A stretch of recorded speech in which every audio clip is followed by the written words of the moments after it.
মৃত্যুদণ্ডই শেখ হাসিনার জন্য উপযুক্ত বিচার। কেবলমাত্র এই মৃত্যুদণ্ডের রায় কার্যকর করার মধ্য দিয়ে শেখ হাসিনার গণহত্যা এবং মানবতা বিরোধী অপরাধের ন্যায় বিচার করা সম্ভব হবে। ক্ষমতাচ্যুত শেখ হাসিনার বিরুদ্ধে আন্তর্জাতিক অপরাধ ট্রাইব্যুনালের মৃত্যুদণ্ডের রায় প্রকাশিত হওয়ার পর দেশের বড় রাজনৈতিক দল থেকে শুরু করে ছোট দলগুলো পর্যন্ত একের পর এক প্রতিক্রিয়া জানাচ্ছে। রায় ঘোষণার পরই রাজনৈতিক অঙ্গনে যেন নতুন স্রোত বইতে শুরু করেছে, যেখানে প্রতিটি দলের বক্তব্যে ফুটে উঠেছে নানা ব্যাখ্যা, দাবি ও সতর্কবার্তা। বিএনপি তাদের স্থায়ী কমিটির বৈঠক শেষে জানায়, দীর্ঘ সময়ের দমন পীড়নের বিচারক সমাপ্তি দেখল জাতি। তাদের মতে, জীবন অবাক না করলে কে করবে? 28% মিল্ক ফ্যাটের অবাক করার সাথে ফ্রেশ মিল্ক পাউডার। জীবন অবাক করুক প্রতিদিন। ছাত্র গণ অভ্যুত্থান দেশের রাজনৈতিক ইতিহাসে এক নতুন বাঁক তৈরি করেছে এবং রায়টি সেই আন্দোলনের প্রতি ন্যায় বিচারের স্বীকৃতি।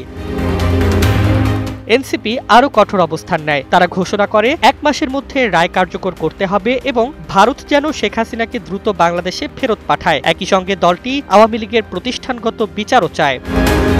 অপরদিকে জামায়াতে ইসলামী দাবি করেছে যে এই রায়ে সত্যিকারের আন্তর্জাতিক মান বজায় রাখা হয়েছে, যা অতীতে তাদের বিরুদ্ধে দেওয়া রায়ের সঙ্গে তুলনা করলে একেবারেই ভিন্ন।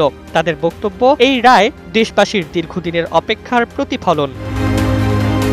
হেফাজতে ইসলামও রায়কে ন্যায় প্রতিষ্ঠার মাইলফলক হিসেবে অভিহিত করেছেন এবং শাপলা চত্বর সহ বাকি ঘটনাগুলোর দ্রুত বিচার দাবি করেছে। ছোট ছোট রাজনৈতিক দলগুলো সামগ্রিকভাবে বলছে রায়টি ভবিষ্যতের রাজনীতির জন্য সতর্কবার্তা হয়ে থাকবে।